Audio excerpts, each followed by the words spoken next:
Hey, it's the Sporting Tribune Today. Adrian Hernandez joined alongside our Sporting Tribune beat writer for the Los Angeles Chargers, Fernando Ramirez. And Fernando, let's get into it, man. This past Monday night, a familiar feeling for Chargers fans, and that feeling is pain after the Cowboys win 20-17. What's your reaction to the ball game? Obviously, Dak Prescott. They made Dak Prescott look like he was back to his old self. I mean, especially after he was struggling. There were questions about him, C.D. Lamb, and all of a sudden he puts it together. Going to Brandon Cooks and C.D. Lamb yesterday, he was a perfect 11 for 11. So that was pretty impressive as well. The only miscue he had was going to Michael Gallup. I mean, that was his only mistake. But I mean, the Chargers defense got to him at certain times. They had 5 sacks. The only problem is in crucial situations, Derwin James said, "Hey, we didn't get to him. We on the final drive they had a 3rd and 18, a 3rd and 10, and then like a 3rd and 6, and neither Mm. time they could get to him." So yeah, that was detrimental. Justin Herbert was a little bit off yesterday, or on Monday to say the least. I mean, he had two crucial missed throws to Keenan Allen, which could have changed the game. But it wasn't just on Herbert. The offensive line, for some reason, just hasn't clicked this season.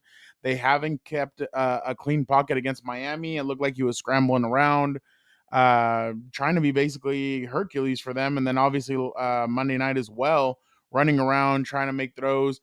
The one area that I noticed though, this team really misses Mike Williams. That injury has really hurt them. And Josh Palmer stepped up here and there, but it's not consistent. And Quentin Johnson, I just don't know what's going on there with him. I mean, played 46% of the snaps on Monday. That's going to be the big thing this week, and especially going into Kansas City. What is his role? Who is he? Like, is he legit, or is because I mean, guys have told us all during camp he's legit, and now it's like, well, what is it? Is it just that Herbert doesn't trust him, or what is it? So that's going to be interesting. But those are basically my takeaways from Monday. I know that Chargers Twitter last night, a whole bunch of Zay Flowers. I told you we should have picked him. We should have picked him if he would have been the wide receiver. And one thing I do want to ask you is because, I mean, I think you wrote about this heading into this game and Kellen Moore and how important this game was to him, whether he wants to tell the media or not. You used to work there. You want to beat the place that you used to work at. Not Yeah, only that, you couple that with the fact that the Chargers are coming off of a bye week, and to the defense's credit, they played a very great game. You brought up the 5 sacks. They got to Dak. They put the team in a position to win. Um, yeah. where do you put this game though? Because you're looking at the headlines. I woke up to an athletic headline that says another Chargers choke. Like, if you could put some context into this game, like how much of an impact is this going to have? Because the sky's falling for the Chargers, but you're here to bring some levity. Like, where is this truly at right now? I mean, I don't have them making the playoffs to be completely honest. If Mike Williams was here, I would have been like, yeah, no, I think they can make the play, but they have some deficiencies on defense. Offensive line isn't clicking. They make too many mistakes, and then penalty. I mean, everybody saw on Monday night there was like, I don't know what it is about primetime games and the referees trying to kind of implement themselves into them, Yeah, it was but a there was a sloppy, lot of boring game, other than the drama at the end. To be honest. yeah, there was a lot of flags being thrown, but that's the funny part. That's why somebody asked me, "Do you think the Bears game is going to get flexed against the Chargers?" I'm like, "No. Why would you flex them?" I mean, honestly, regardless of what people think about the Chargers, they're one of the most entertaining teams in the NFL. You don't know what you're going to get with them. I mean, it's like Forrest Gump said, "Life is a box of chocolates. You never know what you're going to get." That's literally the Chargers. Like one game, Herbert could go off for 400 yards and 3 touchdowns and win the game, like in Minnesota, and other games are going for it on 4th down and people are losing their heads. Another game like yesterday, but I just think it's going to be a tough loss, especially because you were setting up potentially a spot like a game next Sunday or this Sunday against the Chiefs for the number one spot in the division, and now you don't have that. Now you're playing catch up again, and it kind of feels like the Chiefs are slowly starting to pull away. Especially after that Chargers loss, you feel like the Chiefs are starting to pull away, and the Chiefs aren't playing great football. To be completely honest, the only time that they've scored over 30 points, I think, is that game against the Bears. Other than that, they've struggled to put points on the board. Their defense playing great though, but now the Chargers are playing catch up. They have some tough games coming up, and this these next 4 games, if they don't go at least 3-1. I just don't see Ooh. how you can survive, especially with some of these teams. I mean, the Jets are still there. I mean, everybody wants to get on Zach Wilson, but Zach Wilson and that defense has him at 3-3. You see Aaron Rodgers kind of coming back slowly but surely. Then you have the Houston Texans. The Colts are even still kind of, even though they got blown out by the Texans, but the Jaguars. The Jaguars are good. You have the Well, Bills. You have let, you have good teams. let's lay out where this is at right now. So Chargers sit at 2-3. I will say there's a lot of mishmash, a lot of 3-win teams in the league, including the Yeah. Raiders somehow, which is unfathomable. But for the Chargers, these next 4 games, specifically this next month, you brought it up at Kansas City, which, by the way, they still have to play them twice. That starts next Sunday at Arrowhead. You got the Bears, you got to go to the Jets, and then you got to play Detroit. How do you see this ending up these next 4 weeks? 1-3. I Seriously. say, yeah, the Bears are going to give him a hard time. Justin Fields is going to run around. He's going to do. I mean, you know what? No, I'll say that one. I'll say they'll get the Bears. But see, this is the crazy part about the Chargers. Like they could lose to they could lose to the Cowboys on Monday, but they could hit the Chiefs on Sunday, and everybody be like, "Oh crap, okay." And by the way, I already did my research. Taylor Swift will not be at the game, so she'll be in Miami for a concert. So there's hope for them at that point. But This man cross-referenced the tour schedule. Exactly, exactly. Uh, hey, you gotta do your research, but I just don't know. I mean, as of right now, the way this team is constructed, the way this offensive line, the receivers aren't really clicking except for Herbert and Allen. Austin Eckler's coming back from that ankle injury. How long is it going to take him to get going? The other weapons just haven't stepped up, and that's hurting the Chargers. And I know everybody's like wanting to blame Herbert, but you have to look at everybody else on this, all the receivers, and I mean, they're not that good. I mean, they don't have the weapons that maybe they've had in the past. So I mean, that's really hurting them right now. Well, look, let's. I want to stick on Herbert really quick because it's funny because I'm wearing a Cleveland Browns hat right now, and obviously Deshaun Watson has shown flashes. He's hurt now, and a lot of the talk about Deshaun is ultimately at the end of the day, like, yes, this man needs time to get back. He was off the field, this, that, and the third, but then you look at that salary cap and that contract he has signed. For the flip side, for the Chargers, is Herbert allowed to have a bad game? Yes. Real quick, sidebar. Was that Justin Herbert's worst game as a Charger in his career? Yes or no? No. It wasn't? No, that 45-0 against the Patriots, if you go back and look at that game, You're his right. rookie year, that's probably his worst game. Yesterday, I didn't even think I mean, yeah, it looked like a terrible game, but I mean, in retrospect, like 2 touchdowns, and I mean, the interception I get, but like the way he was getting hit, there was a hit that he took in the second quarter that I'm really wondering what that helmet to helmet hit, that was You pretty look vicious. different. I You mean, look different since that Kyle moment. Hamilton got kicked out of the game for a hit similar, and I was kind of like, are they going to kick this guy out? They didn't kick him out. So it's like, there's a lot of weirdness going on. I don't even think now we went from not knowing what a catch is and not knowing what a hit is, I guess now. So, but yeah, I didn't think it was like a terrible game. Like I've seen him have a couple worse games, but the thing is, the contract puts a new light on it. Like you look at Jalen Hurts, 7 touchdowns, 7 interceptions. He's getting criticized. You look at some of these other guys. I mean, the only one that's not going to get criticized nowadays, regardless. I mean, he hasn't had a good start to the season, but nobody's going to criticize Mahomes because he's won 2 Super Bowls. But But here's my everybody else thing. Here is going and to be criticized. here's my thing because okay, so Herbert didn't have the greatest game. On one end, I want to be like, well, come on, man. Not everyone's going to be perfect every single game.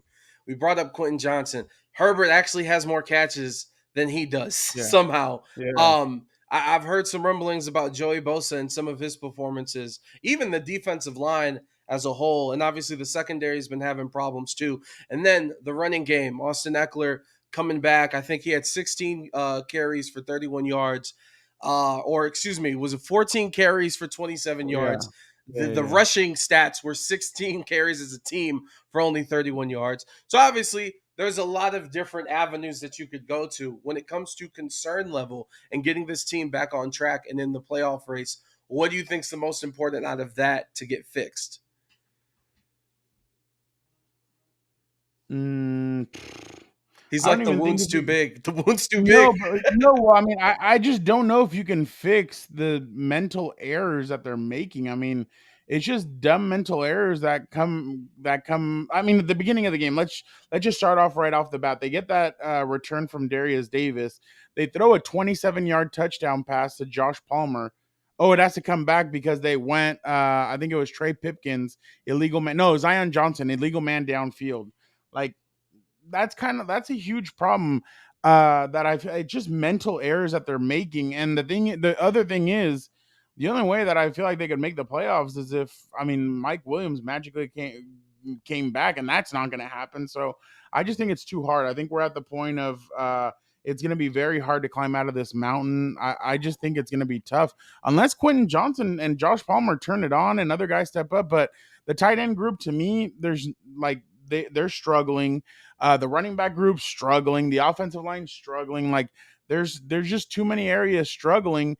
And the thing, and like I said, Herbert's always going to be at the front line of that, but like it's like the guys behind, like nobody's really noticing the guys behind him because obviously he got paid that money, which I completely understand. Once you get paid that money, you're put in that category, and that's why the struggles are happening. But they're in a tough spot right now, and I understand Kellen Moore came in. They've done some really good things, but then also you see now with the offensive line with some of these struggles, questions are going to start arising about this team, and I just don't know if they're strong enough and good enough to make the play. I mean, their secondary just gets torched by whoever. And Michael Davis said, "Oh, J.C. Jackson's now gone. Now we're gonna have some stability." Dude, CeeDee Lamb just cooked you guys for 7 catches, 117 yards. Like And he was you, struggling heading into this game any too. that's the thing though. Any receiver that is struggling comes into LA and plays the Chargers and all of a sudden has a career game. I mean that's kind of the MO in a sense. So but that's kind of my 2 cents on that. I just think it's too, like you said, too big of a wound to heal. I just, unless something really turns around, I just don't see how they can make it. Well, Fernando, here's the thing, man. We're heading into what, week 7? This is about to be week Yeah. 6 or week 7? No, we're heading into week Uh, 7, and week you 7, you yeah, you yeah. brought up mental errors and the defensive problems, and I'm looking at the head coach, and we're gonna have plenty of time to get into that. But rightfully so, these rumblings are just gonna get bigger and bigger and bigger if the struggles continue, right? Well, I mean, it was the same thing as last year, especially when Sean Payton would show up at Charger games and he'd be there and stuff. I mean, it's generally gonna happen. I mean, I already saw somebody from Michigan tweet out, "Oh, Jim Harbaugh's had talks and told the Chargers that he's had his representatives tell the Chargers that he's available." Well, I mean, we're barely in October. Like this is only going to get, if they continue to struggle, it's only going to get louder. Like you said, louder and louder. And that's just the nature of the business now. And that's how it goes. I mean, that unfortunately, that's how this goes. I mean, and the simple fact that everyone thinks that this Charger team is good and they should be a playoff team, especially with the quarterback that they have. The thing is, they just have too many, they just don't have enough pieces realistically, and that was one of my concerns coming in to the season. I just didn't think that they realistically had that many pieces. Everyone talks about, oh, they should have gotten Zay Flowers. Heck, I would have came up and drafted Christian Gonzalez, the cornerback, or something like that. I mean, he's focused so much on the offense, and rightfully so. The offense has improved under Brandon Staley, but at the same time, he needs to fix his defense. Michael Davis is not it. Asante Samuel Jr. has a little bit of that dog in him, and I think he's serviceable. He's good, but you need more players around them, and I just think it's a little bit. I just think it's rough right now. Look, it's going to be a rocky road to the end of the season, but thankfully, we got you here to help navigate this season and the rest of the season. That is, before we get you out of here, please get all your plugs in. I know you're working hard. Yeah, I appreciate it. I'm on Twitter and Instagram at Real Left Ramirez. So yeah, just it'll be interesting to see moving forward what happens with this team. But yeah, it's not looking. And then they're right back at it behind the Raiders. So I already saw fans tweet out like, "Oh, it'd be cool if we got Kalen King from Penn State." I'm like, damn, y'all are already doing mock drafts and stuff. I'm Yo, like, all right, I guess. I'm this is what like, happens when you start a season 4-1 and yeah. don't make the Yeah. playoffs and then No, lose and I 27 told nothing. you, if they didn't start off the season hot, they could easily be 5-0 right now. They could easily be 0-5. They sit at 2-3. I mean, it's They're all literally less than like seven a six swinging points, door. right? They're all the differences have been Uh, no, I think combined they've lost by 8 points. that's crazy. Yeah, And yeah, that's the sport. 2 And when you bring up 2 mental errors, like it yeah, 2 points against Miami, 3 against Tennessee, and 3 against Dallas. it's a game Yeah. of inches for real. No, Fernando, and it really is. It really is. Yeah. Yeah, no, then they beat the Raiders by what, 7 points, and they beat Minnesota by 5 or something. Yeah, it's like barely anything either way. So yeah, it's crazy. which just emphasizes some of those mental errors to your point. But Exactly. for Exactly. entire coverage of the Chargers led by our guy Fernando, be sure to keep it here on the sportingtribune.com and the Sporting Tribune Today. Fernando, as always, gracias. Appreciate it, man. Adios.